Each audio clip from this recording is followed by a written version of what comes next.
Иски о повторных нарушениях масочного режима заполонили суды Коми. Жители Ухты, Ижмы и Воркуты привлечены к административной ответственности за нахождение в общественном месте без средств индивидуальной защиты. Все нарушители пошли на незаконные действия осознанно во второй раз. В целом суды Коми рассматривают по несколько аналогичных дел в день. Так, недавно Ухтинский суд рассмотрел дело о нарушении масочного режима. 28 января в городской больнице номер 1 мужчина не пожелал надеть маску. При этом ранее он уже привлекался к ответственности за отсутствие СИЗов.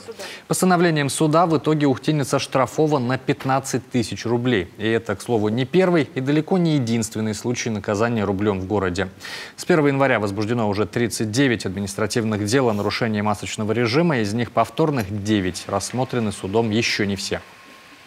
В этом году у нас рассмотрено по части 1 30 дел административных правонарушений.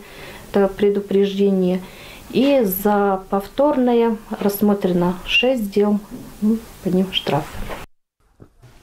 Есть оштрафованные за повторные нарушения и в Ижме. Там за отсутствие маски в магазине мужчине придется заплатить 7500 рублей. На 15 тысяч рублей за повторное нахождение в общественном месте без маски оштрафовали и Воркутинку. Республиканская полиция продолжает рейды по выявлению нарушителей масочного режима в общественных местах. Проверки в торговых точках, транспорте проводят ежедневно.